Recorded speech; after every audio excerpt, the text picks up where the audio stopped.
Selamat siang, perkenalkan nama saya JB Justisio Berat Adiaksa dengan NIM 232214073.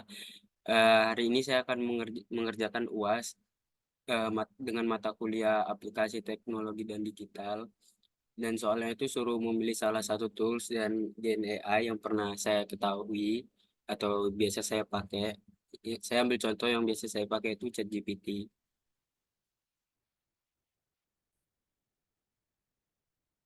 Nah, sebelum masuk cara membuat atau cara memakai ChatGPT, saya akan menjelaskan fungsi dan kegunaan ChatGPT. Eh, ChatGPT seperti versi yang sedang saya gunakan ini adalah model bahasa yang digunakan dan dikembangkan oleh OpenAI berdasarkan arsitektur GPT. Berikut adalah beberapa fungsi utama dari ChatGPT. Yang pertama itu penulisan dan penyuntingan teks. Yang poin pertamanya itu pembuatan konten. Itu membantu dan menulis artikel, esai, laporan, cerita, fiksi, puisi, dan berbagai jenis konten lainnya. Nah, yang ke poin kedua itu penyuntingan dan proofread- proofreading. Itu memperbaiki tata bahasa, ejaan, dan gaya penulisan teks yang ada. Nah, yang kegunaan yang kedua itu pembelajaran dan pendidikan. Yang poin pertama itu penjelasan konsep. Itu menyediakan penjelasan rinci tentang konsep-konsep dan akademis dari matematika hingga ilmu sosial. Yang poin keduanya itu membantu pengerjaan tugas. Yang ini menurut saya yang paling inti bagi saya sebagai mahasiswa itu membantu siswa dengan menjawab pertanyaan atau memberikan contoh soal dan pembahasan. Yang poin ketiganya itu pembuatan materi pembelajaran. Itu membantu guru dalam membuat materi pembelajaran termasuk presentasi, ringkasan, dan kuis.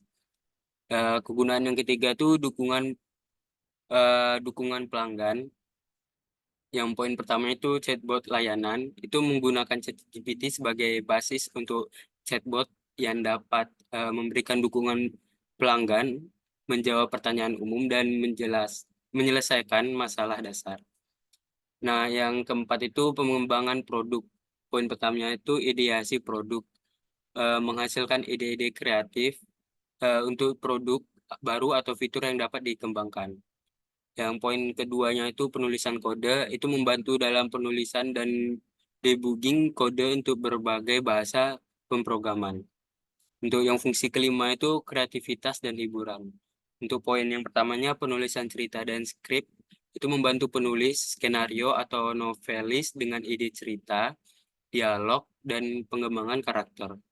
Poin yang keduanya itu pembuatan konten hiburan, itu menghasilkan konten untuk permainan teka-teki dan aktivitas hiburan lainnya. Untuk yang fungsinya yang keenam itu komunikasi dan media sosial. Yang poinnya pertama itu penulisan email dan surat.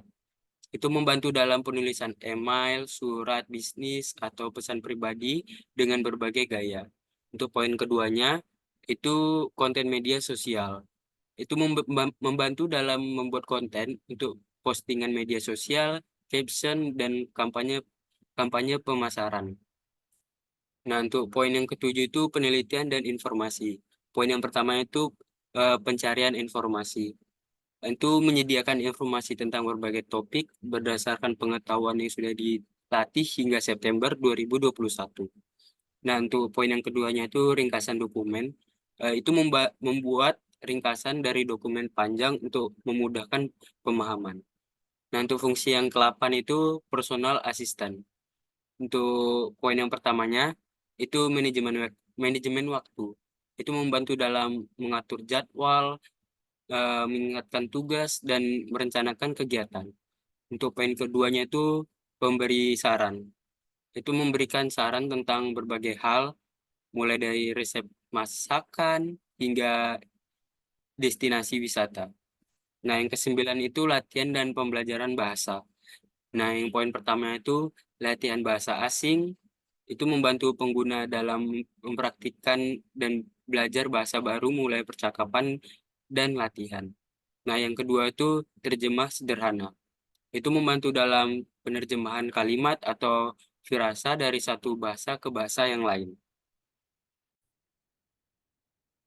Nah, untuk contoh penggunaan ChatGPT dalam pembelajaran, untuk memberikan gambaran yang lebih jelas, berikut adalah beberapa contoh bagian ChatGPT yang bisa digunakan dalam pembelajaran. Langsung aja kita ke ChatGPT-nya. Sebentar saya share screen dulu.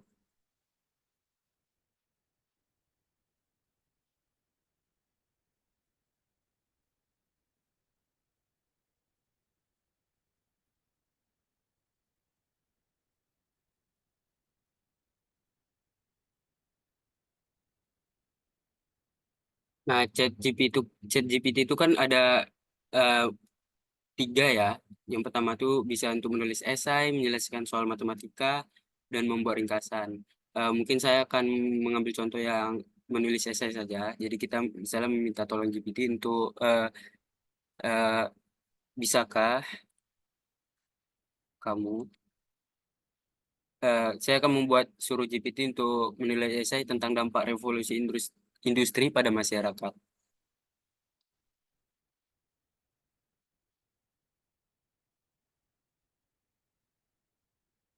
Menulis esai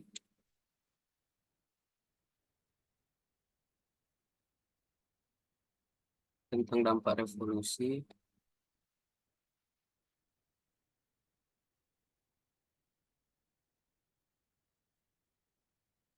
industri pada masyarakat.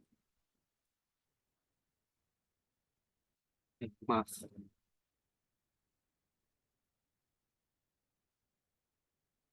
pada masyarakat.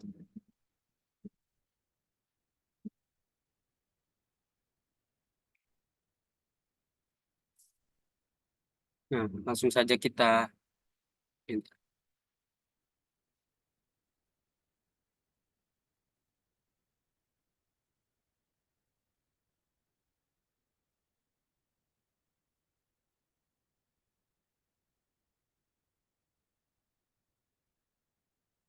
Nah, ini sudah keluar. Nah, jadi ChatGPT ini sangat lengkap ya guys. Dari ada pendahuluannya, dampak ekonominya, dampak sosial, dampak politiknya, dampak budaya, sampai dengan kesimpulan pun dibuat. Nah, ini contoh esainya. Masih banyak ya guys. Cuman saya mengambil contoh menulis esai tentang dampak revolusi industri pada masyarakat saja.